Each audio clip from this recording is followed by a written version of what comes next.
Bienvenidos a un nuevo episodio del podcast de Historia y más, donde estaremos hablando sobre temas interesantes en torno a la historia mexicana, así como de la historia mundial. Hoy hablaremos sobre una de las organizaciones guerrilleras más conocidas de Latinoamérica, que durante décadas estuvo en un conflicto armado con el gobierno de Colombia. Estamos hablando de las Fuerzas Armadas Revolucionarias de Colombia, mejor conocidas como FARC. En este episodio exploraremos los orígenes de este grupo marxista revolucionario, la actividad militar que hizo dentro del Estado colombiano y el estado actual del grupo tras la firma del Tratado de Paz en el 2016.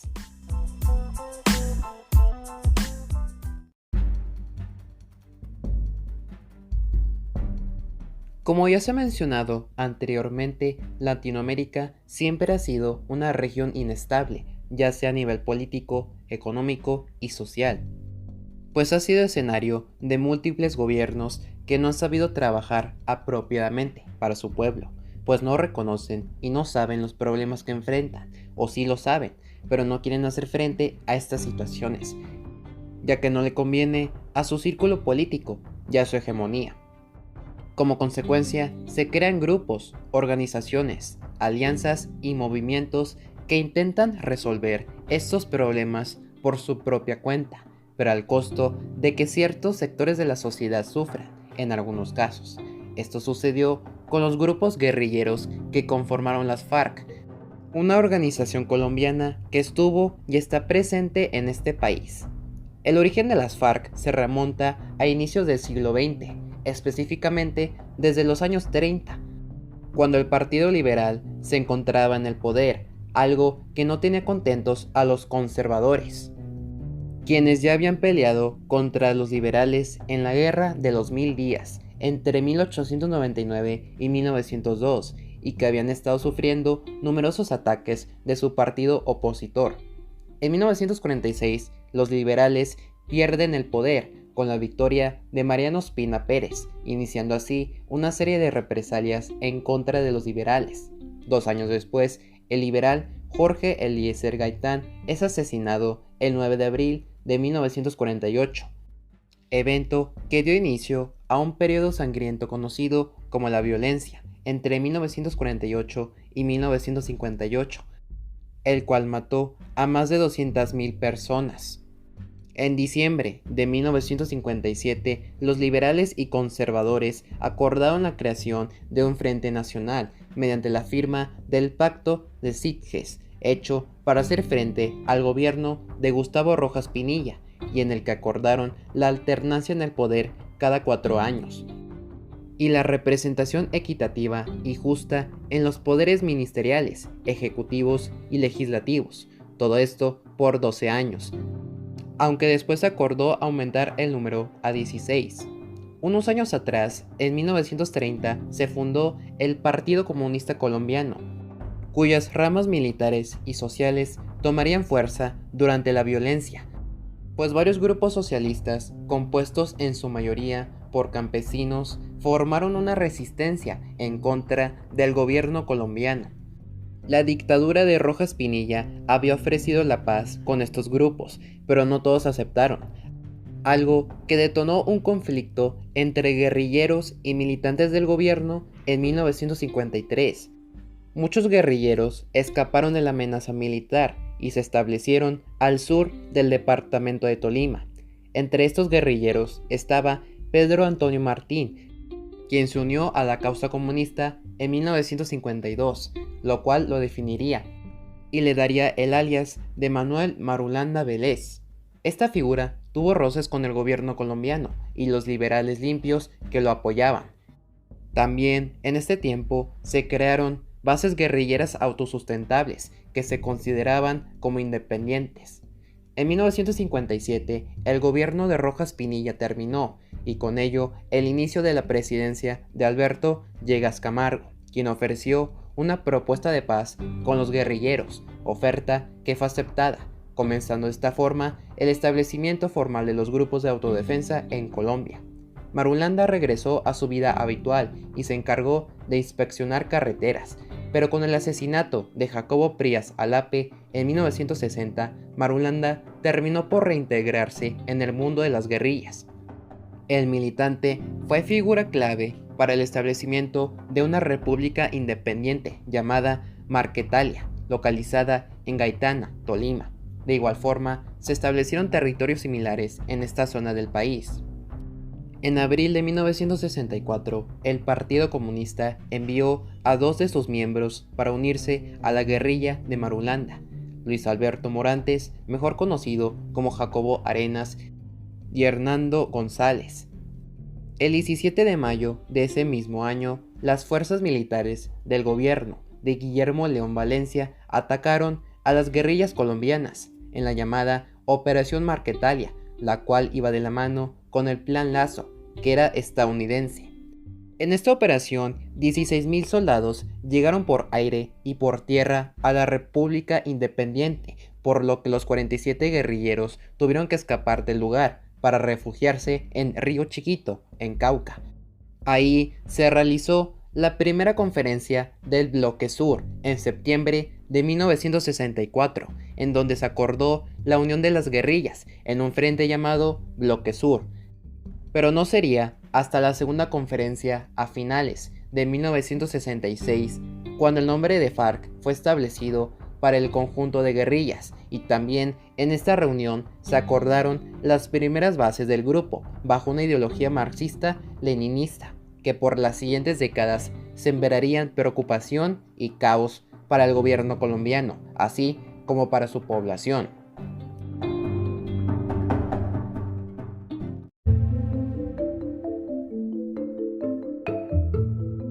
Las Fuerzas Armadas Revolucionarias de Colombia formalmente se establecieron en 1966 e iniciaron sus actividades en todo el país, pero para eso necesitaron organizarse en varios sectores guerrilleros.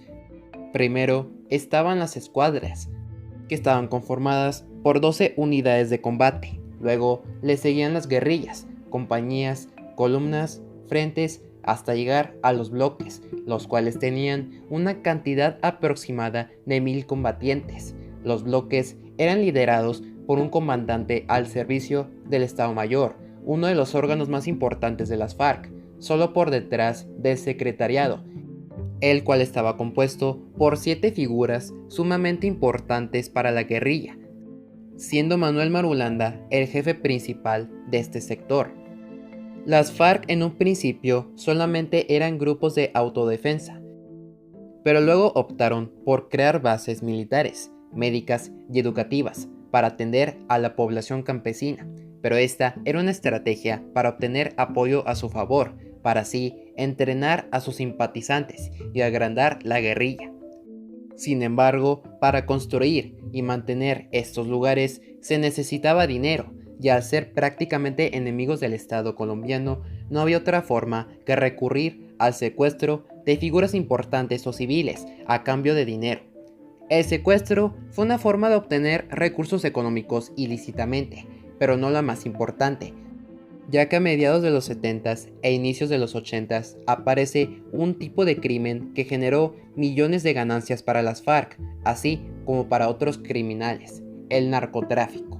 Este negocio otorgó millones de dólares para los carteles colombianos, así como para las guerrillas, pues estas daban permiso a los criminales de plantar y cultivar los ingredientes principales usados para la creación de droga. Pero esto no quería decir que los narcotraficantes y los guerrilleros estaban en buenas manos. De hecho, algunos de los últimos robaban el ganado de los narcos para sustentarse y para sustentar a sus aliados rurales. Es por esto que el Cártel de Medellín creó y financió el grupo Muerte a Secuestradores en 1981, siendo uno de los hombres detrás de este grupo el conocido criminal Pablo Escobar. Se cree que entre 1970 y 1982 la membresía de las FARC aumentó de 500 a 3,000 personas.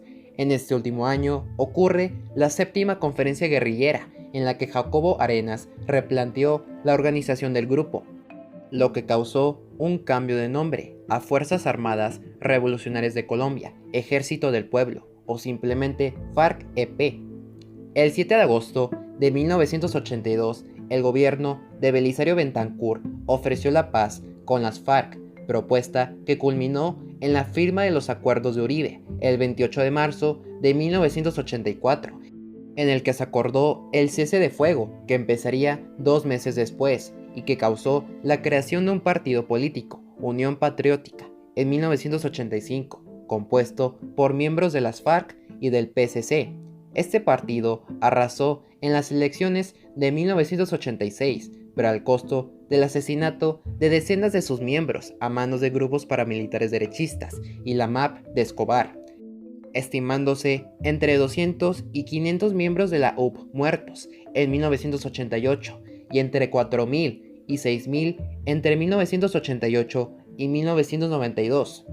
En 1987, las FARC, junto con el movimiento 19 de abril, el Ejército de Liberación Nacional, el Ejército Popular de Liberación, el Partido Revolucionario de los Trabajadores y el movimiento armado Quintín Lame, forman la coordinadora guerrillera Simón Bolívar para hacer frente a la amenaza derechista y gubernamental, pero a mediados de los 90 la alianza estaría disuelta.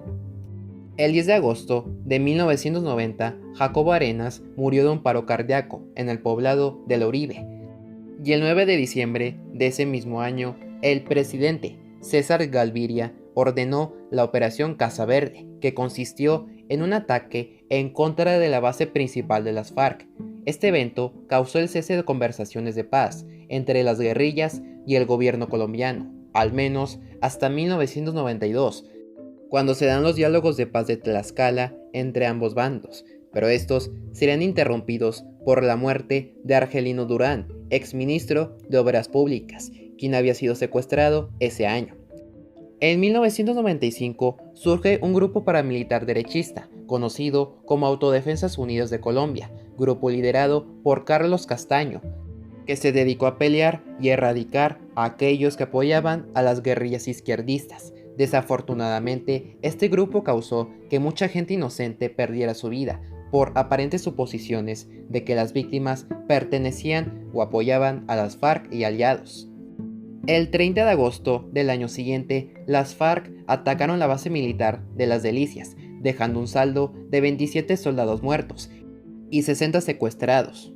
En 1998, Andrés Pastrana asume la presidencia e inicia nuevos diálogos de paz con las FARC, que resultaron en una parte en la firma del Acuerdo de Caquetanía el 2 de mayo de 1999. Tras la firma de este documento, las conversaciones siguieron, pero después del secuestro de un avión comercial en el que iba el senador Jorge Guechem Turbay en febrero de 2002 y el secuestro de la candidata presidencial Ingrid Betancourt ese mismo año, las conversaciones terminaron. En el 2000, Estados Unidos aprobó el Plan Colombia, el cual financió al gobierno de este para combatir a las guerrillas y al narcotráfico. Inicialmente se mandaron 860 millones de dólares, pero como el conflicto siguió y miles de personas fueron desplazadas y asesinadas, el gobierno norteamericano se gastó alrededor de 10.000 millones de dólares en este esfuerzo. En 2002, Álvaro Uribe ganó las elecciones presidenciales y asumió el poder, y durante su mandato reprimió fuertemente a las FARC, pues él ya no los vio como guerrilleros, sino como terroristas. Esto mediante el Plan Patriota, el cual resultó ser un éxito, pues la violencia y los secuestros disminuyeron. De igual forma, la militancia de las FARC bajó de 16.000 a 7.000 personas entre 2001 y 2012. Sin embargo, Uribe fue ligado con organizaciones paramilitares derechistas. Durante sus 2 gobiernos, que duraron hasta 2010, varios presos políticos salieron libres, incluidos Betancourt, quien fue liberada en 2008. Además, ese mismo año, el 26 de marzo, falleció el líder de las FARC, Marulanda, por lo que fue sucedido por Alfonso Cano, quien estuvo al frente de la guerrilla hasta su muerte el 4 de noviembre de 2011, en la Operación Odiseo. Este fue reemplazado por Rodrigo Londoño o Timoleón Jiménez, quien sería el último jefe de las FARC. En 2010, Juan Manuel Santos asume el poder en Colombia y empieza la última fase del conflicto armado, pues a los guerrilleros les gustaba la idea de dialogar con un nuevo mandatario, pues su relación con Uribe ya no era tan buena.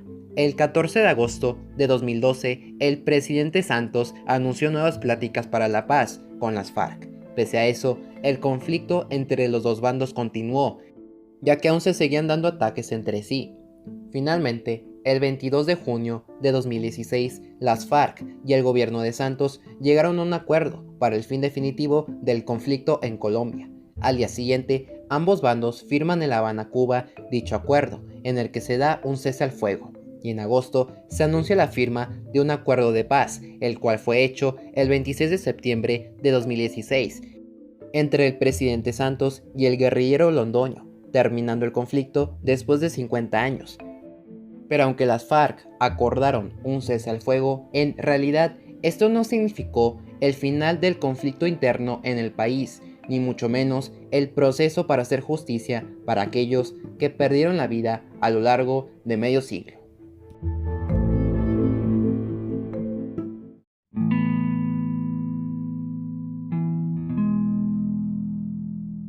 El fin del conflicto armado sin duda fue uno de los sucesos históricos más importantes que hayan pasado en Colombia, y las consecuencias que este tuvo fueron varias.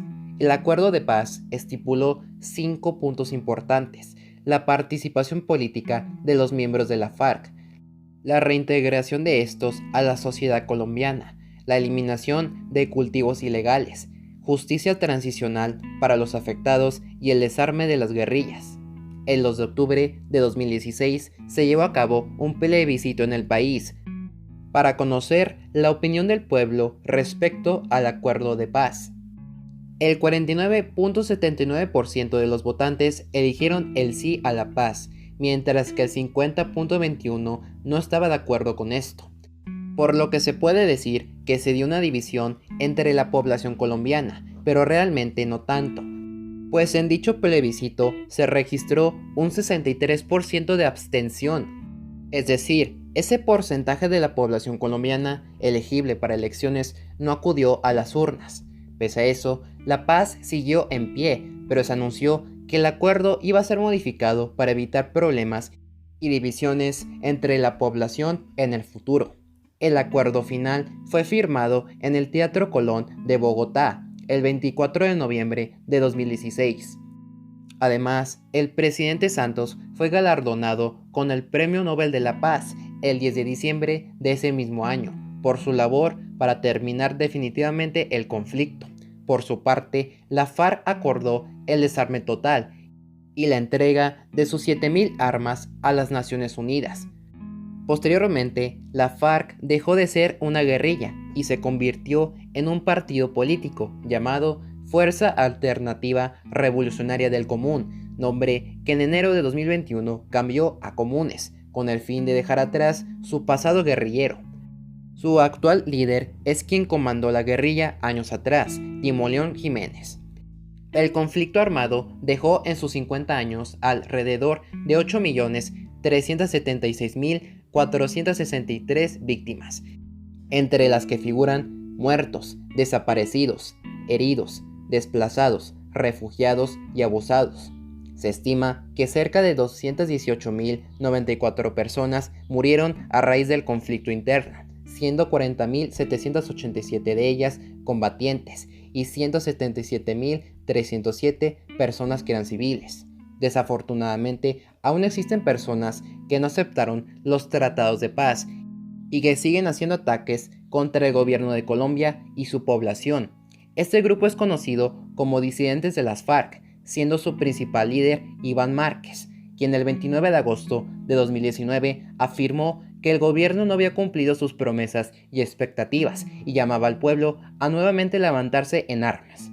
Mucha gente en Colombia tuvo que salir de su país por los constantes ataques en el territorio, mientras que otros, incluyendo algunos de estos migrantes, vivieron en carne propia la muerte de un ser querido a manos de las FARC o el Estado colombiano, y estos aún siguen buscando justicia por aquellas personas que ya no están, para así vengar su legado y su contribución a las familias que conforman la sociedad colombiana. Este podcast fue escrito y producido por Diego García Cantú en el mes de julio de 2021. No olviden darle like a este video y suscríbanse para traerles más contenido como este. Nos vemos en el siguiente episodio.